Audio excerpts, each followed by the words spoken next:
Hit well to center field. Deion Sanders going back to the wall, and it is gone. Bo Jackson homers. It's over, and the Cubs have finally won it all. Sean Taylor will glide to the end zone. Let's go!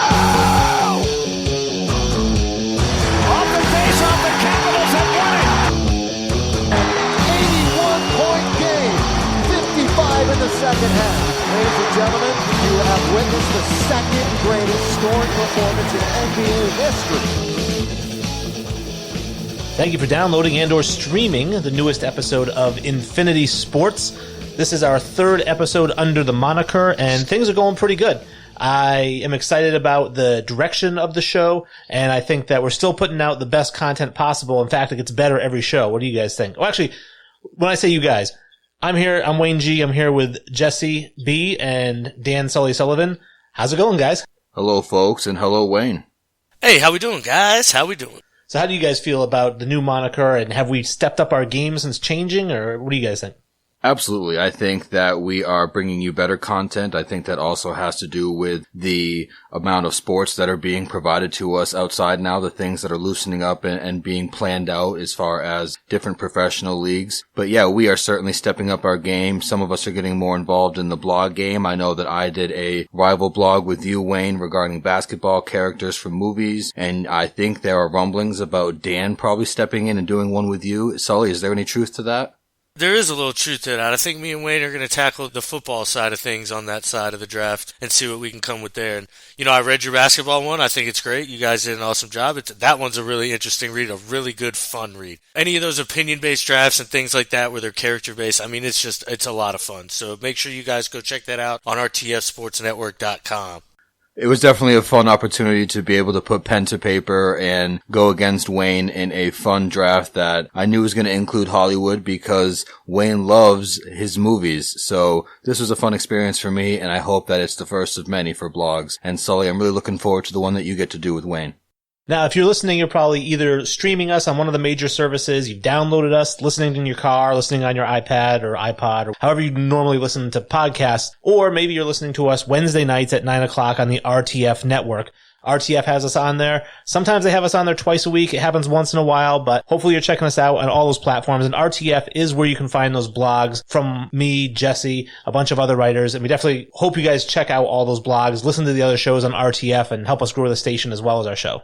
We don't like to get into politics. We try to steer as far away from it as possible, but I think that we would be remiss if we did not start off the show with the news about Drew Brees. It's kind of the biggest news in sports right now, and obviously in a 24-hour news cycle, that's something that can change within seconds. But for right now, Drew Brees asked if he's going to kneel, if his teammates kneel for the national anthem, and he went off this whole thing about how he's not going to disrespect the flag. His grandfather was in World War II or whatever it was, served in the army. I don't think his dad or somebody served in the army. And to his credit, Drew Brees has always been very, very pro-military. So he's still walking that line. But he stepped in it considering everything that's going on in the country and just got reamed into having to give an apology. And I think he should give an apology, not necessarily because of the whole politics of it, but I think that Drew Brees made a mistake by not going to the Bill Belichick school of answering tough questions. When you get a tough question like that, you dance around it. I think he was trying to go for the home run saying America, and he ended up stepping in it. If he had just danced around it and avoided it completely, he would have been fine. Yeah, and in a season that could have been Drew Brees' send-off, in last episode, I chose him to be my MVP for this upcoming season and win the Super Bowl. And I definitely feel like I need to rescind those picks. That's not the direction I'd like to go in. This guy, when he's got majority of the country united in one area and he decides he wants to step in that other direction, not the time nor the place. So I think it's know your audience when you're thinking about what he's talking about. And again, not my MVP and not my Super Bowl champions anymore. Oh, man. I don't know. I think I'd even take him more for the MVP right now. I mean, this is going to light a fire under his ass, I think. And honestly, it could unify the team more than I think it hurts the team because I understand what Drew Brees said. I understand why he said the things he said. At the same time, I think the timing of what he said is just awful. You can't say it right now, especially with the issues that are going on everywhere. You know, he's quoted directly saying, I will never agree with anybody disrespecting the flag of the United States of America or our country.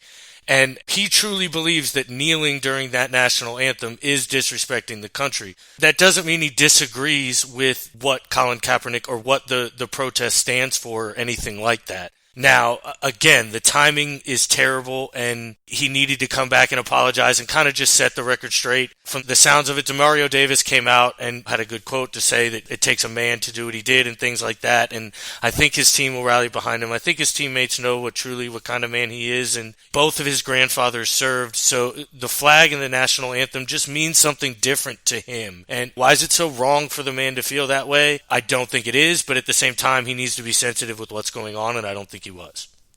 Again, I think the key words there are know your audience and knowing the climate of what's going on right now. And he can feel what he wants, but different sports individuals like him and franchises, they have PR teams for a reason. Just don't hit submit, my man. There's really no taking that away. And again, in a year that could have been a wonderful send-off for him and a surefire Hall of Fame career, this really puts a damper on things. And like you said, Sully, it certainly could be temporary. But I do want to let it be known he did apologize via Instagram today. And Wayne, how do you feel about a guy that apologizes within 24 hours of having a take like that? I feel like he listened to his publicist and he listened to people around him who told him he had to do it. I don't think he's actually sorry. I think that he knows that it's the thing to do for his career. And like you said, it's just mars his potentially last season, which was looking like it was going to be standing ovations at every stadium and tons of love. And that's all gone now. There's so much hate towards him. And I don't think it's justified. I really don't. But I do think that he shouldn't have said what he said, given the climate. Like I said, Tom Brady would never say something like that because he's so good at stepping around the question. If you ask Tom Brady, Tom, are you going to kneel with your teammates if they kneel during the national anthem? He'd say, guys, listen, the season's a long way away. I haven't had a chance to look at the playbook. I haven't had a chance to talk to the coaches, let alone talk to my teammates about what we're going to do during the anthem or before the game. Just totally go right around it.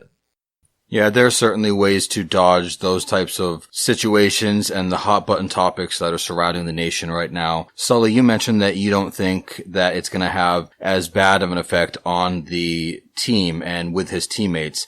I honestly feel like it will. You know, he's got a lot of teammates that could really take offense to what happened and not buy his apology 24 hours later. Like Wayne said, it could come off insincere. So do you really think his teammates are going to band together and help him rally this year? I mean, like I mentioned, Demario Davis has already come out and publicly stated how he supports Drew Brees and how, like, this is the true sign of a leader. Michael Thomas has come out and said he accepts his brother's apology and, you know, now back to the movement. You know what I mean? Because, again, I think most people don't want to take focus off of what is really important here, and that is the movement and moving forward and eliminating this systematic racism and eliminating these things that are essentially holding these young people back. And was this quote misplaced? Yes, I think it was, and I think his teammates understand that and know him and know the man. I think his community understands that and knows the man. Drew Brees has done a ton for the community in New Orleans and has done a ton for the fans there, and I don't know. I don't think that just is gone overnight for this guy. I really don't. Still a first ballot Hall of Famer? Yeah, of course.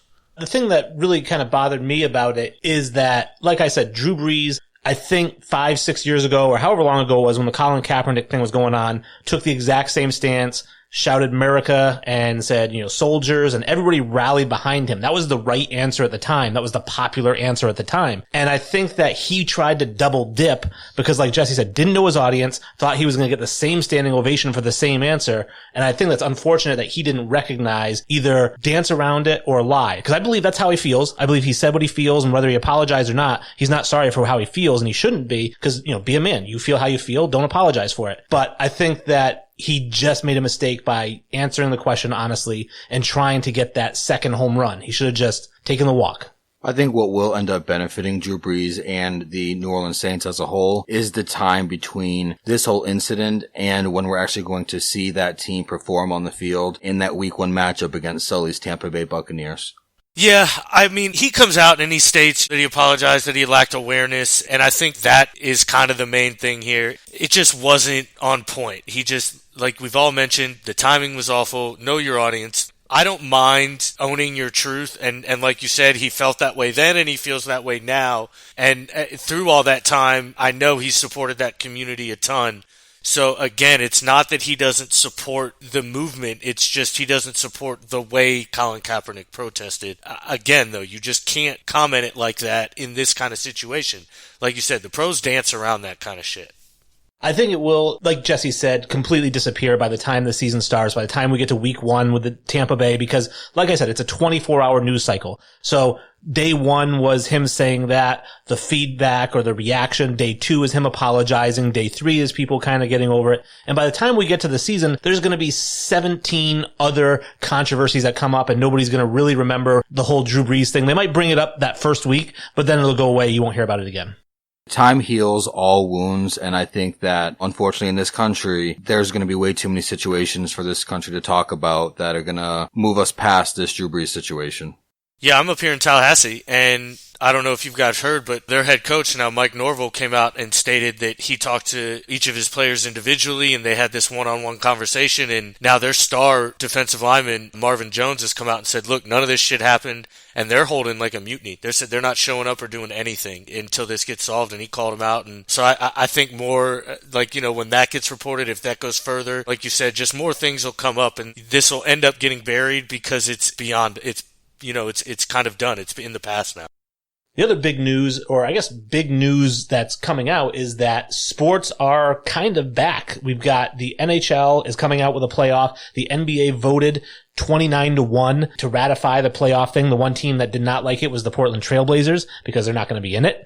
But basically, we've got 22 teams. It's basically the top 16 teams and then anybody who was within 6 games of the 8th seed when, the coronavirus stopped play. Jesse's conspiracy theory, and we'll let him talk about it, is that it was a way to get Zion Williamson into the playoffs and drive up ratings. That's the only reason they went with 6 games out of 8 versus 4 games out of 8. Is you got to get the Pelicans in the playoffs. Right, Jesse? Oh, absolutely. When you talk about risk versus reward, the reward to them is having more teams and being able to garner more money and more exposure for their next superstar, Zion Williamson, who was several games out of the playoffs, or at least his New Orleans Pelicans teams was farther out of the playoffs than 3 or 4 teams ahead of him. So the fact that they've added this many teams to the format, we're now at 24. When we spoke about the different formats, we kind of laughed at the 30-team format. And looking at this one at 24, when I speak about risk, we're talking about 24 different teams being included. That's way more than ever before, that are all going to be in a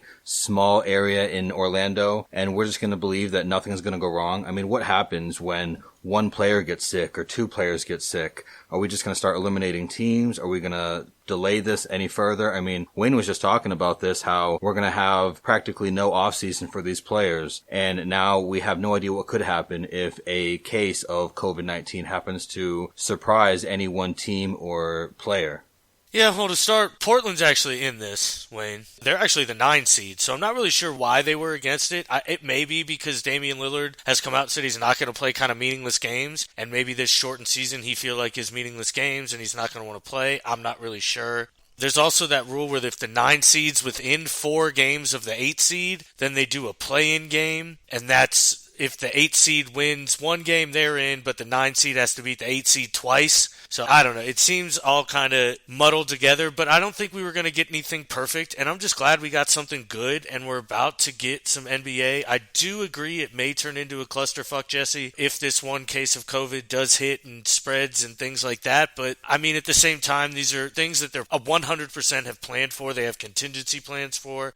I'm sure these players are somewhat, sealed off, and there's tests every day and things like that. So I'm hoping the NBA can kind of get this together, because at this point I think we're all really excited to see basketball and just to see sports again.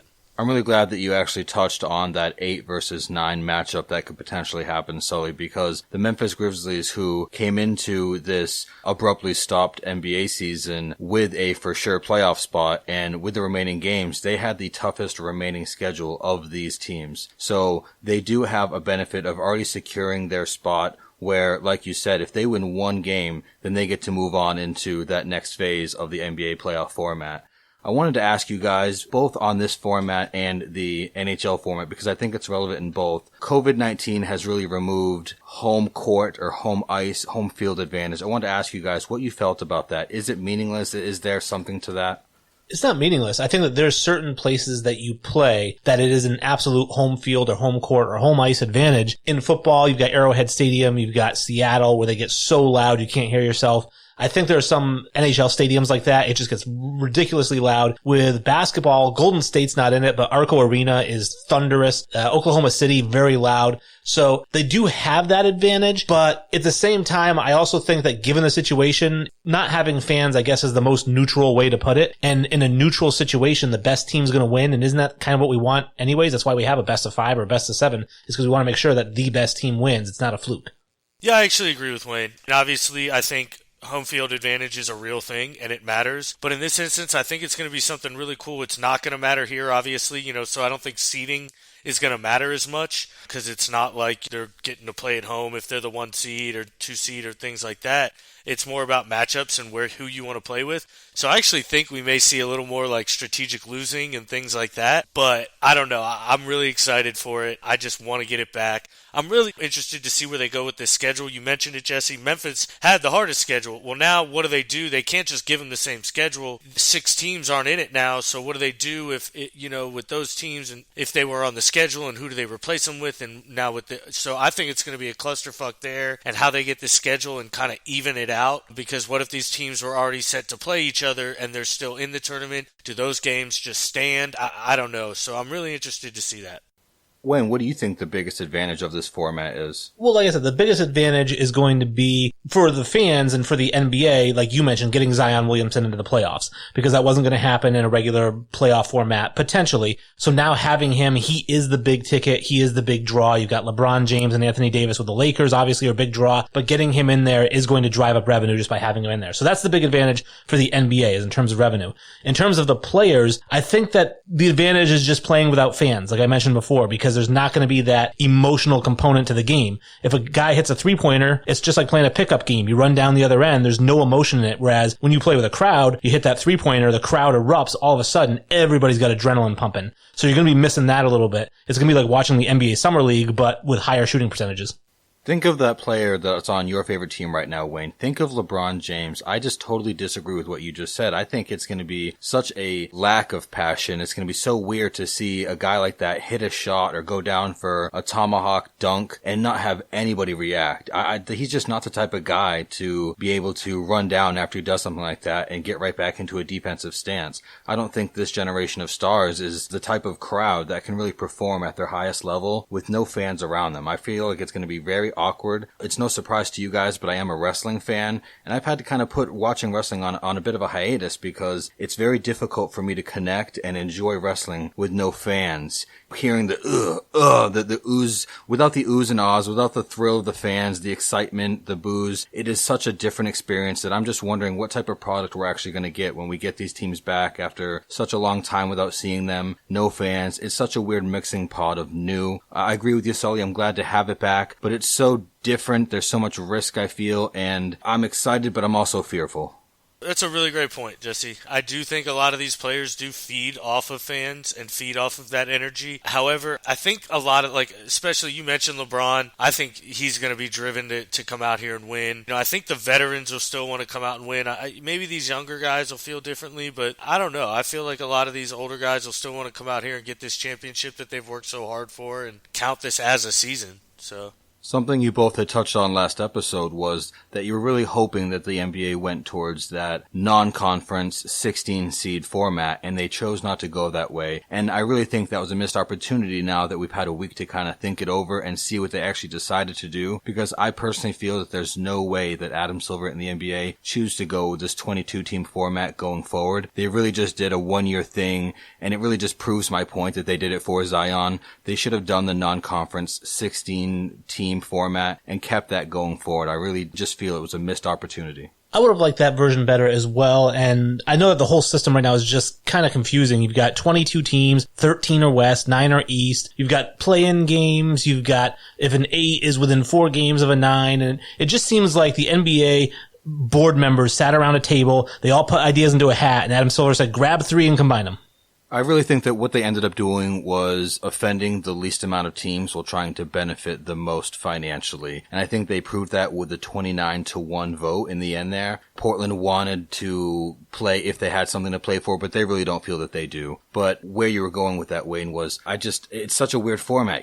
Phoenix at the very end of that Western Conference, do any of us think that they have a legitimate chance at moving on to win? I don't think so. And then on the other side, in the East, the Washington Wizards, do I think that they have any legitimate chance? No. So having 22 teams in, it's more risk than the 20 teams, and those last two teams have absolutely no chance to exceed in the playoffs, in my opinion, and so it's really just for financial gain.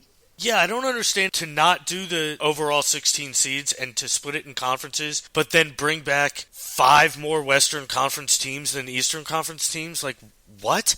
So, like, the 9 seed in the East, Washington, literally, all they have to do is be within 4 games at the end of it, and they're essentially within a play-in game. So they don't even really have to try to make it to the 8 seed. They just have to not be with it, because there's no other team. They are literally the last 9 seed. So it's like, what the it makes no fucking sense. I don't know. They just should have done straight 16, and then if the 9 seed was there, fine, whatever. Or if the 17 seed and the 16 seed were close enough, then you have a play-in game. Otherwise, just let it fucking ride. I think it was a mess there. I really do. I'm glad you brought up the East, Sully, because when we first thought about that 16-team non-conference format, my biggest worry was for the Milwaukee Bucks specifically because of the gauntlet that they would have had to face. And now I feel like they have a much easier run to the NBA Finals than they did in any other format that we had discussed. And I think that the Lakers still have an easy opportunity to get to the NBA Finals. So no matter what format they were going to fall on, that was still going to be my NBA Finals. I'm going to make a prediction that the games on the floor are going to be far more intense without fans. And the reason for that is, having grown up playing basketball, organized basketball, street basketball, I can tell you that I played high school basketball and we played in some ruckus gyms that were really loud and it was fun. I loved being on the floor. I loved the crowd getting into it. I loved knocking down a shot and everybody goes bananas. It was so much fun. But when I play pickup basketball outside with no fans, it is so heated and so intense because there's no fun there. It's just about winning. It's not about impressing the fans. It's just about winning. And I expect we're going to see a lot of fights because that's what it's going to be, just super intense. That's a great point, Wayne. The game's going to be strictly about winning and not about showing off and shit like that. So that's a really great point. I can't wait to see fucking basketball. Let's go! So before we end our NBA talk, I do want to make sure that we check in with the Adam Schefter of the NBA, and that is Adrian Wojnarowski of the ESPN network, and just checking his Twitter timeline, and he's got some preliminary expectations for the Orlando format, and he mentions that it is going to be a 16-day regular season. There's going to be 5 to 6 games every day, and that each team can be expected to play at least one back-to-back game amongst those 8 regular season games that they have to play. The NBA Finals format is expected to include games every other day. So I think that's something that the fans can really look forward to, is every other night having an awesome matchup to look forward to. Yeah, no travel time, so put more games on TV. Yeah, I think 5 to 6 games a day is going to be really fun for the fans to watch and look forward to, especially with the lack of sports we've had. So with this and the NHL upcoming, it's very fun for us to have these to talk about and eventually see again. The NHL is starting its playoff, and there's still some uncertainty about where the games are going to take place, but we do know it's going to be 24 teams. There's going to be 8 teams that get a bye, and then there's going to be 8 playoffs into the playoffs, basically. So 1 through 8 are all going to get a bye, and then the other 16 teams are playing to get in. And I'm curious, I don't really watch a whole lot of hockey, so I'm not going to try to pretend to be any sort of expert or anything like that, but it's kind of an interesting concept that you've got basically 8 teams getting in and probably 8 other teams that would have been guaranteed to get in if they had a regular playoff that now have to play for their life. I believe the NBA was taking a risky approach in having 22 of their 30 teams involved in their playoff format, and I called them out for financial reasons. And here we are with 24 of the 30 NHL teams being included. Gary Bettman just trying to make them buku bucks, man. I think this is exciting because NHL is one of the most exciting things that you can watch, both live and on TV. But I'm going to go ahead and defer some of this to Sully because I know that he is not only our draft expert, but he is our NHL expert. Expert's a far word for me. I don't know if I'd go that far, but I do watch a lot of Tampa Bay Lightning hockey, so I can give you an expert take there. But from what I gather with this is, along with the 8 playoff games to play in, the 8 teams that have the quote-unquote bye are going to play for a reseed too. So we're going to get to see a lot of really good hockey. And then after that, each round is then reseeded beyond that. So I think that's going to be a bigger advantage to these top teams. We're going to get to see the best teams, I think, make it the furthest. And having said that, I fully expect Tampa to go really far. I think Boston's going to go very far. A lot of these teams are getting a lot of these players back, so I think it'll be really interesting. Some of these first-round matchups are going to be a lot of fun, so I'm really excited for NHL hockey to be back. I mean, the Oilers and the Blackhawks in the first round is going to be a super fun series to watch. You've got the dynasty that was with the Blackhawks, and now all these vets have got 2 months off to rest and all this time to heal, and they're going to come back 100%. And then you got the Oilers with the two young guys and Connor McDavid and Leon Draisaitl, who are arguably the two best tandem we've seen in a really, really, really long time. Both of these guys put up 100 points this season. Connor McDavid got 97, but let's be real, they both would have eclipsed 100 if the season finished. Leon Draisaitl was leading the league in points at the time it ended. So I mean, both these guys can score with the best of. I'm just really excited for NHL to be back. I don't love the idea in any playoff format of reseeding, because in a playoff where you have 16 teams, the winner of the 1-8 plays the winner of the 4-5. But with reseeding, you could have the winner of the 1-8 be the 1, and then the winner of 12-2 or whatever is 12. They have an upset. So now the 12 team plays the 1 team. It's basically giving the 1 seed the easiest path possible to the finals. I think this is the NHL's response to not having any regular season games still be played. They're going to have that round robin tournament for the top 4 seeds in each conference be able to really decide how they're going to be reseeded, while we're seeing those other teams play a best of 5 just for their chance to play in that next round. Well, like I mentioned before, I think they're setting this up for their best teams to make it the furthest. And while that may not be ideal for a lot of situations, I think that's ideal for them here because they want the best matchups and they want their most stars going on. And they're going to get that with the reseeding. And I think that was their thought process behind it. And I don't hate it. I really don't. I understand because I'm kind of with you. I'd like to see kind of standard format, but at the same time, I love trying new shit and just seeing if it works. And this is a time to try new things. So I like what they're doing. Sully, like where the NBA had an opportunity to go to a new playoff format and potentially stick with it, do you think this format that the NHL and Gary Bettman went with has any potential to stick, or is this a one hit just due to the pandemic and next year we're going back to that same format that we've been accustomed to? Yeah, I would expect them to go back to what they were doing. I just don't see any way they could continue something like this. I mean, who knows? We'll see. Like, if hockey fans love it and this is something they love, hockey may adjust, but I highly, highly doubt that. They're so driven into what they do. It's a business. So ultimately, money talks. So basically, if this playoff format makes more money than last year's playoff format, I would expect them to try it for a second year. That's the thing. If fans absolutely love the way this is done, and they just might, because honestly, this is insanely entertaining, I think. I think they kind of did the right way to bring this back. It's almost like I know it's not an NCAA tournament, but it kind of feels that way, and more so than the NBA does, just because 24 out of 30 teams are in, and I don't know, it just seems that way to me, and I think that's just a lot more fun. It just feels more fun, and if it makes a ton of money too, then they very well may change. Yeah, Sully, do you happen to know where any of these potential spots may be for the NHL playoffs? Well, they've announced a couple, and they've, I guess, kind of narrowed their search down to Chicago, Columbus, Dallas, Edmonton, Las Vegas, Los Angeles, Minneapolis, St. Paul, Pittsburgh, Toronto, and Vancouver. And there's going to be one Eastern Conference hub and one Western Conference hub. I think it's safe to kind of maybe remove Minneapolis from that list. They may decide to put it there and maybe turn things around. Who knows? I'm not really sure. But I think that kind of gives a distinct advantage to some teams, like the Chicagos, if it ends up there. I mean, that's a team based on familiarity. Like, if they can go into a locker room, they know they're vets. Like that, I mean, that could be huge for them. A team like Las Vegas, again, a new team that like, going in just anywhere that's familiar, that's already a good ball club. I think it's going to be a distinct advantage, honestly. I think what's fascinating about this 2014 proposal is you had touched on Chicago and their most recent opportunities to win championships, Stanley Cups, and have a dynasty, and they're the 12th ranked team here, and you give them some potential to win. Whereas on the other side of the bracket, that 12th seeded Montreal Canadiens, they have no reason to be in this format at all. They've got no place in the playoffs. No, they really don't. And I mean, they're the kid that shows up to the baseball league and you got to get him his one at bat and his 3 defensive outs, and then he just sits on the bench again, and that's them. They're going to get pretty handily beat by the Penguins.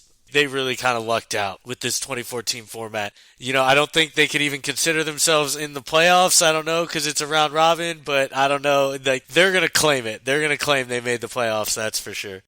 Well, it's a team that rides its history as best as possible. They remind me, actually, we talked about blogs. I did the one with Jack Elliott from Mr. Baseball, and there's a scene in the beginning of the movie where they're telling him that they're going to cut him, and he says, "I'm a World Series MVP." That was 4 years ago, Jack.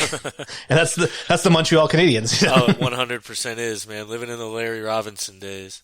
So, Sully, looking at the play-in bracket, do you see any other teams out there that have any potential to make it to the Stanley Cup playoffs, to the championship round and win?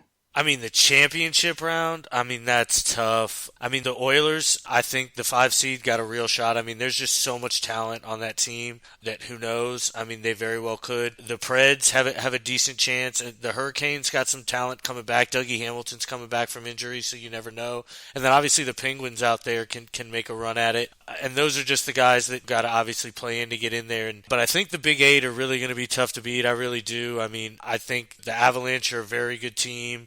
I think the Golden Knights are a very good team. Obviously, we mentioned the Bruins and the Lightning and the Capitals. I think those group of 8, are a really, really solid group and are going to be tough to beat. But if I had to put my money on anyone outside of there, honestly, fuck it. I'd go the Oilers just because they're just so talented. But, they don't have enough defense, but they're just so talented.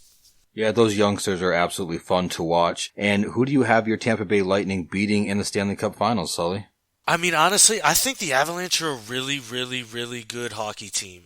I think they're going to be tough to beat. I really do like what they're doing with Nate McKinnon and Gabriel Landeskog there, and just kind of the culture that he's bringing to that team. I think he's really stepped up and become that elite kind of player that we always thought he was going to be. So I think it may be their time. I'm going to lean the Avalanche and the Lightning. But the Lightning got a road, man. They got a really tough road. They got to get through your Bruins, who are a really, really, really good hockey team, and they got some guys coming back healthy too. So, it's going to be a tough series, that's for sure, if they got to play each other.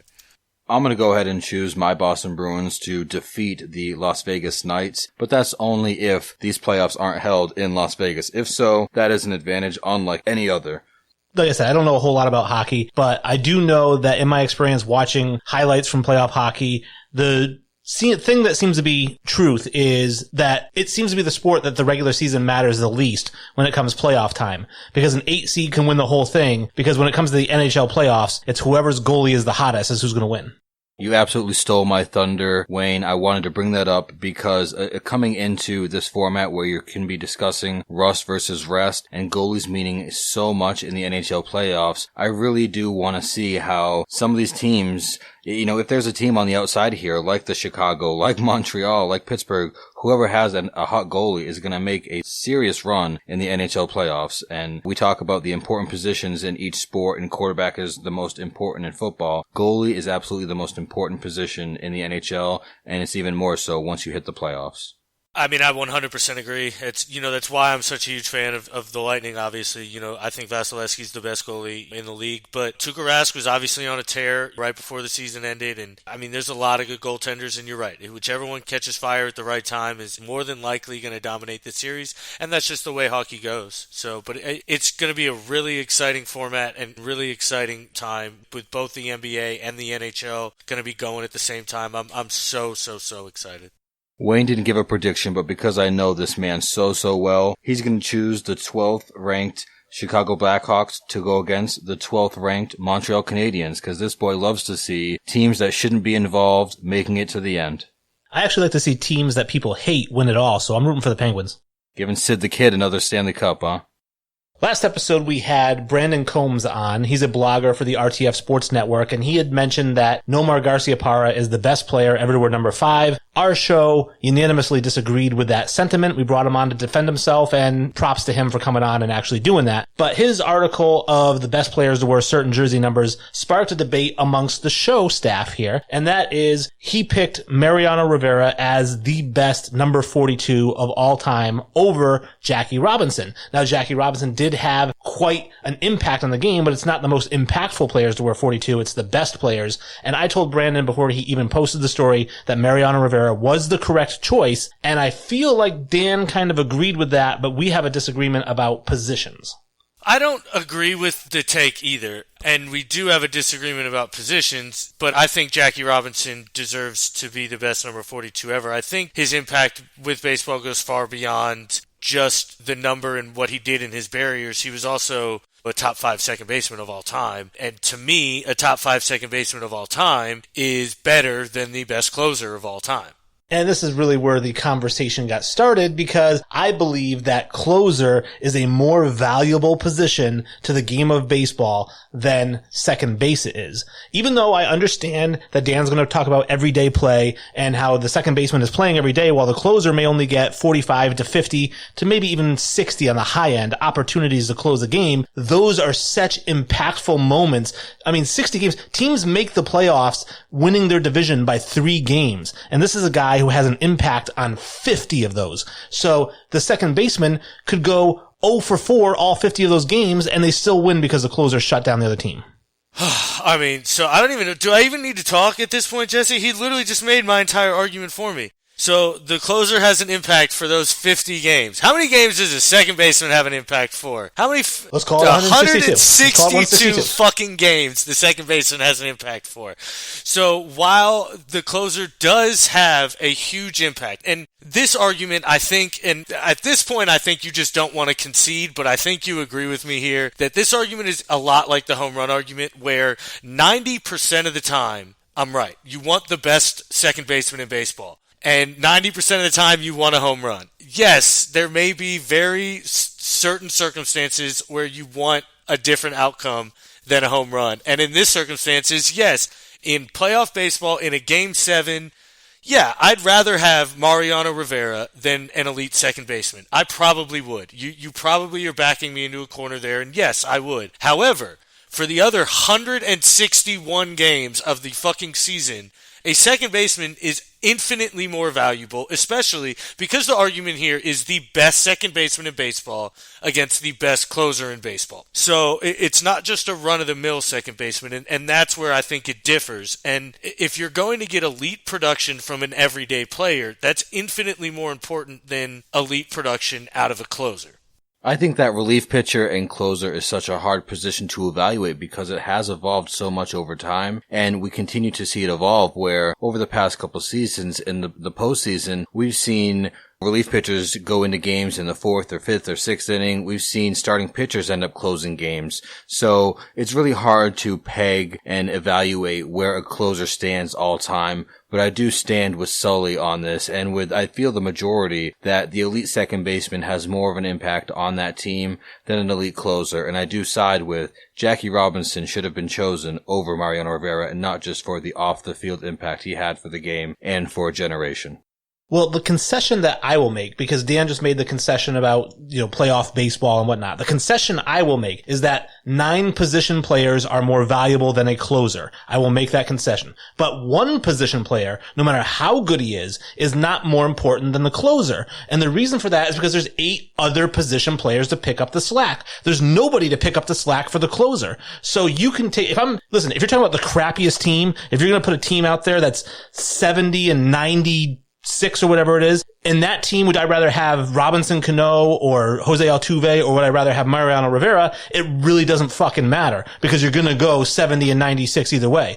But a team that's going to make the playoffs has a solid batting order anyways. So even if it's the Houston Astros and you take Altuve out of that lineup and you replace him with Mariano Rivera as a closer, they still got, Bregman. They still got Correa, and they're still going to make the playoffs, and they're going to need a closer in the playoffs, like you just said. So would I rather start a team with a great position player or a great closer? I'd probably go with a great closer, because like I said, if I get the shittiest second baseman that ever played the game, I can still surround him with 8 players to pick up the slack. But my closer, if he's not any good, my team's fucked, no matter how good my second baseman is. But that's not true. So my, I guess, opposite coin to that argument is if I have the best second baseman in baseball and then I have a supporting cast around him too, You want to go into a game never needing your fucking closer at all. That's obviously the object of the game. If you're up 5-1, you don't even fucking need your closer. He doesn't even come off the bench. So my argument is that if your argument that, again, because I think variables should stay the same when these arguments happen, if the best second baseman in the game has his slack picked up by other players, and the worst second baseman in the game has his slack picked up by the best players, then they're going to score more runs with the best second baseman. And so if that's the case, you don't even need the closer. So just fundamentally, you want a position player over a pitcher every single time. It doesn't matter who or what position that player plays. You're going to get more out of him. The best second baseman in baseball, which I think most of us would consider is Rogers Hornsby. I think there wouldn't be a ton of argument with that. I mean, you may be able to argue some other guys, but when it comes down to it, it's Rogers Hornsby. And his career WAR is 127. You want to guess what Mariano Rivera's is? He pitches 1 inning a night, so I'm going to guess 38. It's 56. Hey, even higher than I thought. So, I mean, that's just, that in itself is kind of explaining, like, how, not unimportant it is, but, like, I mean, just how really unimportant it is to winning baseball games. If you can put a bunch of fucking 80 WAR guys or 60 WAR guys around a 127 guy, you're going to be better at baseball. It's just plain and simple. You can win a game without a relief pitcher. You can't win a game without a second baseman. I've seen a second baseman pitch. I've not seen a relief pitcher hit. At least not well. Well, then you haven't watched Bartolo Colon. I know he's a starter, but he can hit. Big old fat boy gets that belly moving. There's not much you can do. Yeah, Rick Ankiel, the natural. But no, what I'm saying, my point is, I guess what I'm trying to say is that if you look at it from the standpoint, on the average, again, because we're not taking ideal situations and what ifs, we're just going to say on the average, how often do you need your second baseman to win the game for you? How many games do you lose if your second baseman doesn't win the game for you? And how many games do you lose if your pitcher doesn't close the game for you? Well, to be fair, it's really tough to, in a vacuum, is your second baseman losing your game?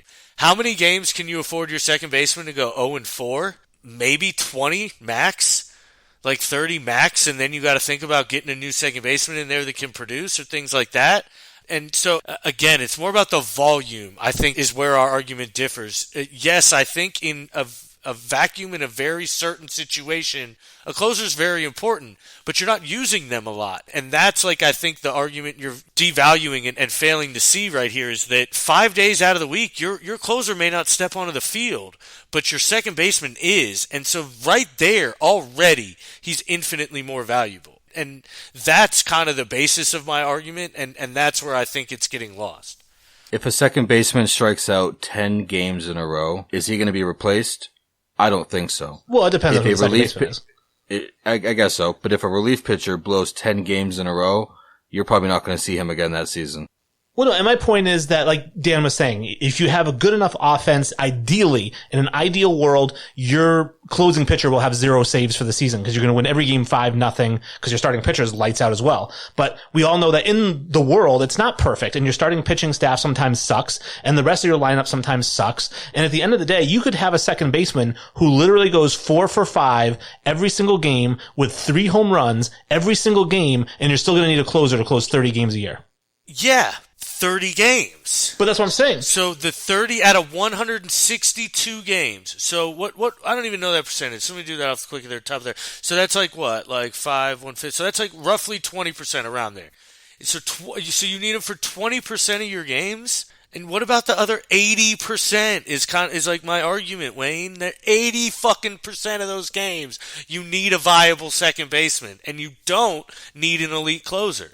You know what I wonder may help Wayne's argument is an MLB team carries 1 to maybe 2 people who can play second base at a satisfactory level, whereas MLB teams, they certainly know that relief pitching is certainly necessary in games, so they have more depth at that position. I guess I don't know if that really hurts or helps his argument, but that's just statistic I'm thinking about is MLB teams don't really carry a lot of second basemen, but they seem to carry a bevy of relief pitchers, and those guys get replaced and pulled up from the minor leagues all the time every season. Yeah, there's a reason that the average second baseman makes $4 million a year and the average closer makes $7 million a year. It's because general managers and owners of baseball teams think the way that I do. There's a reason the best second baseman in baseball makes $29 million a year and the best relief pitcher in baseball makes $14 million a year. Because they think the way I think. If you have the best second baseman, yes. The best position players... Which is what the argument is. The argument is the best second baseman in baseball is infinitely more valuable than the best closer in baseball. My argument is the position of closer is more important than the position of second base. Bro, I will bring up the Facebook message that we had where you said, I will take the best closer in baseball over the best second in baseball. I will. That's my personal preference, but I'm saying that my argument is that the position of closer is more valuable than the position of second base. I personally would rather have the best closer than the best second baseman, but my argument here is that the position itself, closer, is more important than the position itself, second base. What Wayne said is he would prefer to have Mariano Rivera and Jeff Kent than he would have Jackie Robinson and Lee Smith. So he wants one Hall of Famer and one not Hall of Famer over two Hall of Famers. That's Wayne's takes, people. Yeah, I'll take Mariano Rivera and me at second base over fucking Jackie Robinson and Lee Smith. Oh my God. This is where we're at now, people. Your Honor, the defense rests. Exactly. The defense rests, sir. We have placed our case in hand. We feel like we've got a guaranteed conviction at this point. Wayne, you don't lose a lot of arguments, bro. You might have to tuck this one into the L column. Ladies and gentlemen of the jury, do not fall for all the flash and fandangle that you're seeing over there. Look at the facts. Oh, man. It's been a while since we tackled the subject. Well, we used to have the FBAS 5. Since the name change, we are calling it the Infinity 5, so I will never say FBAS 5 again. This is the last time you're hearing me say it. The Infinity 5, where we're going to talk about a top 5 something or other. Top 5 sports movies. Top 5 girls that we'd love to see nude, which is basically the whole population. But today we're going to talk about the top 5 sports jerseys we've ever owned. And I thought it was such a cool topic, and I've had a ton that I've owned throughout my life. Some of them really obscure, and I'll get into them. But I figure since this was Jesse's idea, I'd let him kick it off with one of his top 5 favorite sports jerseys he's ever owned. Absolutely. Well, I'm going to go with the one that's probably the most different from the others here, and I'm going to go with my Pistons throwback jersey. I have a 1978 to 1981 version of a Pistons jersey that is a Ben Wallace, and Ben Wallace is my favorite Piston of all time. He's my second favorite player of all time. He is just a defensive force, 4 Defensive Player of the Year awards. The guy should have won 5. Ron Artest robbed him.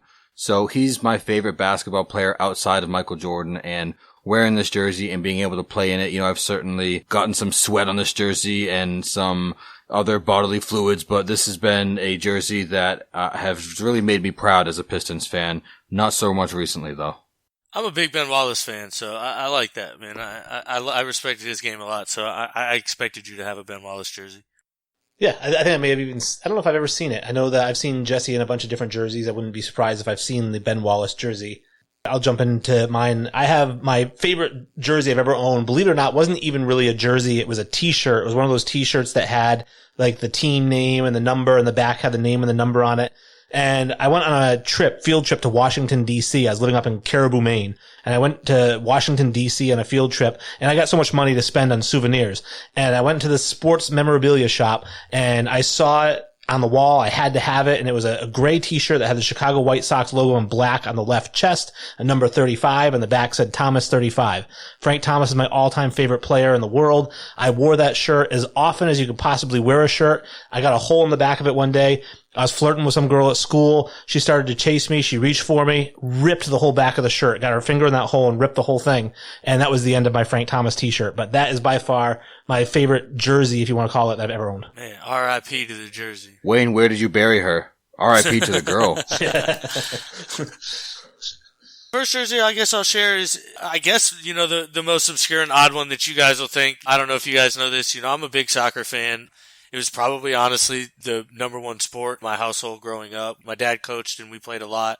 And my favorite team is Glory, Glory, Man United, baby. And so my first jersey is going to be the Manchester United Cristiano Ronaldo red from back in, I think it was, 05. Man, I love that jersey. It's so beautiful, and that team was so fantastic.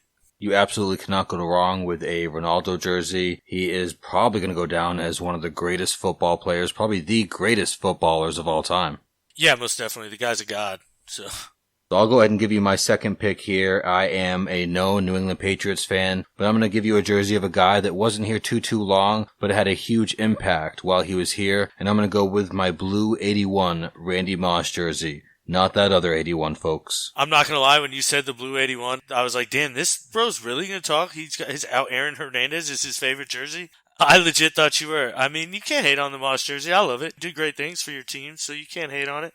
Yeah, catching 23 touchdowns that year where Brady broke the record for the time when it was 50 touchdowns that he threw. Having 23 of those go to Moss and just the amazing catches that he had against the AFC East was so crazy, and I'm so proud to have a Randy Moss jersey in my collection.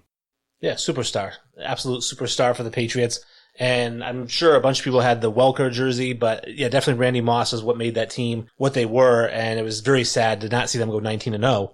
My next jersey is actually kind of an obscure one, and it doesn't have a name on the back. It's a college jersey. And this goes back to, if you remember, Nike for a long time made those like silkscreen basketball jerseys that the numbers were kind of like dyed in. It wasn't like screen printed. And it was a Michigan #1 jersey, like a new school Michigan. And that is Jamal Crawford.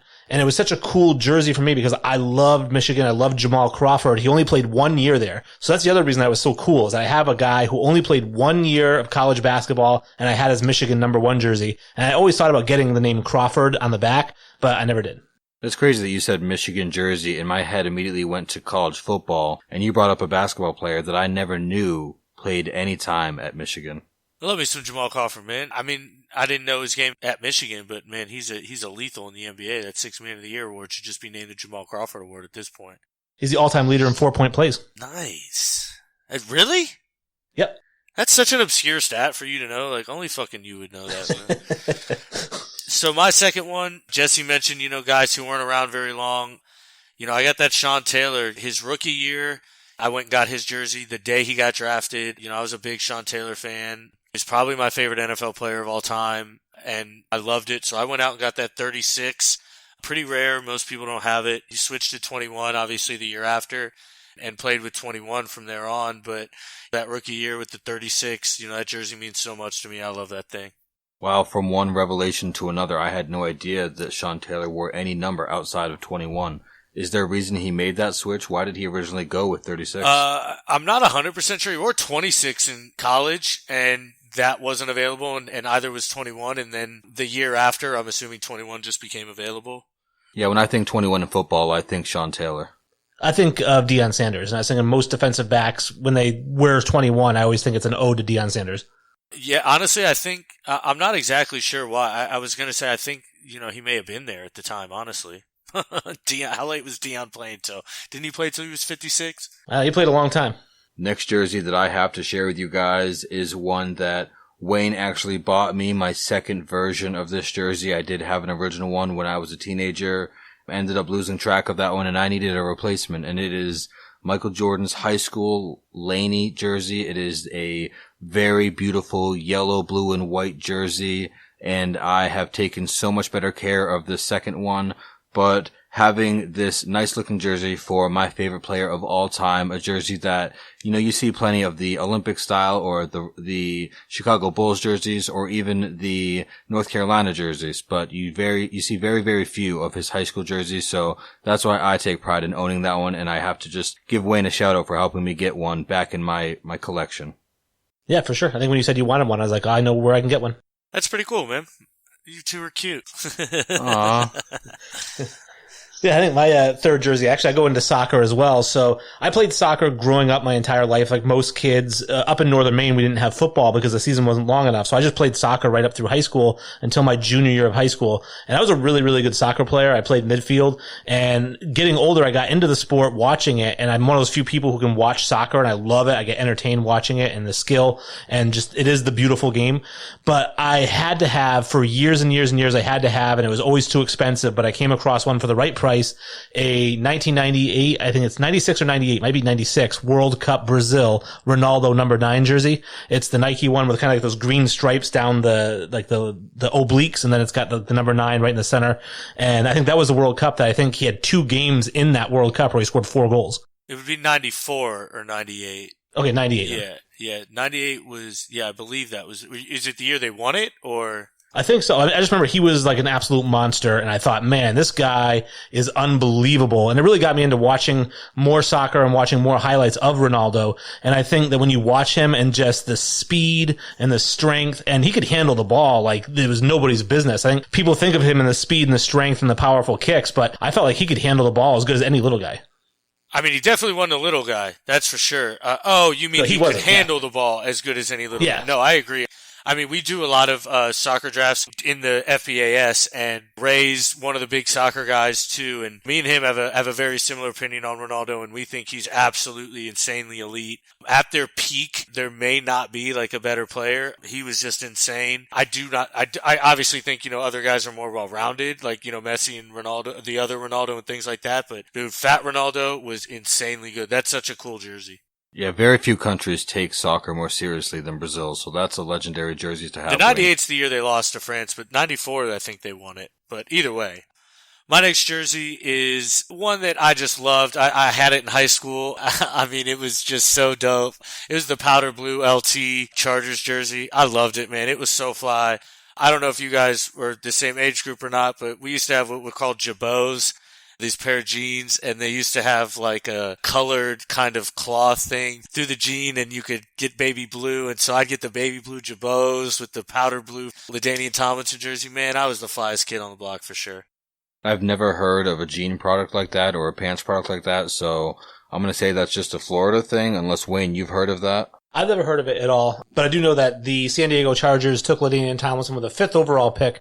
They actually had the number 1 pick in that draft, and they traded it. So you talk about great draft moves. They traded down to 5 with the Atlanta Falcons, who took Michael Vick, and then the Chargers took LaDainian Tomlinson at 5, and then in the first pick of the second round, they took Drew Brees. Yeah, I actually remember that draft. It was a really good draft for them. They had a really, really good front office. Those powder blues are probably my favorite NFL jersey out there, and I'm a New England Patriots fan, and they don't really seem to mix it up with the colors all too often, so to see San Diego have such a drastic change from their other jerseys to this powder blue, it's such a great jersey to see aesthetically on the screen. The next jersey that I want to share with you guys, I'm going to go ahead and bring up another Jordan jersey, and this one is actually one of the very few gifts that I still hold on to from my ex-wife, and it is a rookie 1984 Michael Jordan jersey where the Chicago's written in cursive. I've always wanted one of those jerseys, and I came home from work one day and it was hanging right there, and I was so happy to have that in my collection. So it's the 1984 Michael Jordan rookie jersey. Nice. You can't wear it without a gold chain though. Yeah, well, I've got a lot more chest hair than he does. I look like Austin Powers. Got that chest lettuce coming through. Nice, man. I seen it today in that pic you posted. You had the chest lettuce going through. Nice, bro. Oh, it's that chest throw, baby. Exactly. No, that's a great jersey. I mean, it's timeless. It's such a beautiful thing to look at. I mean, you can't really knock that at all. Mine is an NBA jersey, and it's a Miami Heat Dwayne Wade jersey. And the story behind it, I'm not a huge Dwayne Wade fan, but the story goes that, like Jesse knows, he lived in this apartment complex, and I lived there with my buddy Steve. And me and Steve would play basketball on the basketball court next to the apartment complex. And this goes back to when I was skinny, and I'm going to say I was unstoppable. I'd never met a single defender who could even slow me down. And that's not even exaggeration or pumping my own brakes. Jesse can attest to how unstoppable I was when I was younger and skinnier. But me and my buddy Steve's about 6'4", 275 pounds. He was always the big guy. And everybody called us Kobe and Shaq. Like, oh, it's Kobe and Shaq showing up to the court. Here comes Kobe and Shaq. So I wanted to get us Kobe and Shaq jerseys for Christmas so that when we showed up, we would have Kobe and Shaq jerseys. But he is a diehard Celtics fan, and there's no way he was going to wear a Lakers jersey no matter who it was. So we got Dwayne Wade and Shaq Miami Heat jerseys. Every time I saw Steve at that court, he was wearing a regular red, blue, and white Ben Wallace jersey from the Pistons. So I never saw him in a Lakers jersey. So that would have been shocking to see that. But it does sound like a nice story for the Miami version. The Miami Vice style that they have just recently, that's the best jersey that's out there in the NBA. Now, before you move on, though, Jesse, can you just tell the folks how good I was at basketball? Oh, sure, yeah. I mean, if you're done tooting your own horn, it was very difficult playing against Wayne because he was someone who could shoot lights out, and that was very frustrating. I was a bit skinnier, but to see Wayne in his heyday, that guy could hit shots that I could only dream of hitting. So, is that good enough, Wayne? Did I suck you off good enough? Yeah, it'll work. Man, you guys are so cute. God. So I'm pretty shocked, though, that was your basketball jersey. My basketball jersey it's the legend, it's the man, it's Kobe. I got the 24 purple, and it's, I don't know if I honestly may ever wear it again, to be honest with you. I may get that one framed up or something, or just something cool. I don't know. I love that thing, and it obviously reminds me of him, and it's still a little salty, but man, I love that jersey. That's a legendary jersey for sure. Fantastic jersey, and I totally feel the sentiment. Like anything that has to do with him, it's still hard for me. And I think my wife showed me a poster today, like, hey, look at this poster of Kobe. And it shows the evolution from his rookie year to like his last year. I'm like, I can't look at that shit right now. Yeah, still very, very much too soon. I did see a funny meme, actually, before we get too far. I did see a funny meme. It was a picture of Kobe Bryant getting out of a DeLorean, and it said, I hope 2021 starts this way. That would be awesome. Absolutely, if that could only happen. We're up to me sharing my last jersey, correct? Correct. Yeah. All right, so last but not least, I'm going to go with the one that has the most sentiment, especially now where he no longer plays for my favorite team, and that is my red Patriots Tom Brady jersey. I've always loved to wear that, watching him play in games, especially for the Super Bowls. And to see him going and wearing a different version of red down in Tampa Bay, it's going to be very difficult. I don't know if I'm going to be able to wear this while he's still playing for a different city, but that is my favorite NFL jersey. That's a great jersey. Any Tom Brady jersey is a great jersey. Yeah, he's going to look way better in buck red, though. Pewter goes better with red. Can't wait to get my Stidham jersey. Should be Pooter, not Pewter. So my last jersey is actually another jersey that I frequently wore at the basketball court near our apartment complex, and I wore it until I outgrew it, and I don't mean height-wise. The Duke jersey? Duke number 22, Jay Williams. Yeah. I wore that jersey probably every other time I played basketball because I am a diehard Duke fan. I had white Duke shorts I would wear with it. And actually, another great story about how amazing I was. There was a guy down at the basketball court one day when I was down there shooting around, and he actually asked me, he saw my shorts, and he goes, oh, is that where you played in college? And I was like, dude, I'm not that good. I appreciate the compliment, though. You would be a fucking Duke fan. God, I just knew I hated you. That's pretty good. I mean, I don't like Duke at all. They're the one team that I like. Honestly, I just truly have kind of a hatred for, but you can't hate on it. My last jersey's an odd one. It's not going to care much to y'all. It's a Victor Hedman Lightning jersey. I'm a big Lightning fan. Victor Hedman's my dude. I love that guy. So, that's my last one. Yeah, man, you can wear that while you see them exit the playoffs this year. Yeah, I mean, we'll see when Victor Hedman lays the motherfucking smackdown. Well, maybe. And hockey jerseys are super comfortable, too. So The sweaters? Yeah, I love them. I think they're cool as shit. Because, I don't know, I feel like jerseys are a little tacky now. You can't really, wear them, out to places. I think they're kind of a little, ooh, if you wear it out now, I'll judge you. Other than a game, obviously. But hockey jerseys, I don't know. If it's cold out and you wear a hockey jersey out, I'm like, mad respect. It's just a sweater, man. I remember I ordered some hockey jerseys for some guys, and I had a buddy who wanted a Boston University Jack Eichel jersey. And oh, that's pretty cool. It was wicked cool. It's the red one, and it came in, and I handed it to him. He opens it up, and he starts putting it on. And he goes, dude, this thing has the fight straps in it. I'm like, yeah, it's a legit jersey, dude. I mean, you have to get those. Mine's got that too. They're important, man. I mean, I personally won't buy a jersey that's not an authentic. I hate buying those printed on, shits like that. I can't buy a jersey like that. So I'm down for the real jerseys. Cool. Well, that ends. Hey, yo, Kenny, that's you over there, man? Why do you fucking jump into it before I say goodbye? I always do that. All right. We have to say goodbye to people first. Man, fuck everybody. Don't forget to rate, review, and subscribe, everybody. I mean, it's true. He's right. Get up on there. So that pretty much wraps up the show. We appreciate you guys joining us and listening either live on the RTF Sports Network or downloading or streaming the episode from one of the popular streaming sites or devices. Definitely appreciate you guys. Check out rtfsportsnetwork.com and check out the blog page. There's a ton of them now. We got extra writers on, so they're going to be coming fast and furious. Check out the one that me and Jesse wrote together. There's actually fake sports cards in there, just like the last one I did, so you're actually going to want those cards after you read the article. Yeah, this is a very fun mixed bag of a show. I think it was very nice and refreshing to be able to touch on different sports that are actually coming back soon, sports that we are all very passionate about. So very excited to see these sports in front of our eyes coming soon. Yeah, once again, thank you, everybody. We appreciate you coming on and listening. Make sure you rate, review, rtfsportsnetwork.com, Wednesday nights, 9 p.m., iTunes, Stitcher, whatever you're listening on. Get up on there. Leave some comments. Leave some reviews. We appreciate it. We're really excited to have some sports back. Finally, we get some real sports back, and I know everybody's excited, so we can't wait to talk to you next week, guys. Go for it, Premature Dan. Hey, yo, Kenny, that's you over there being an asshole? It's over!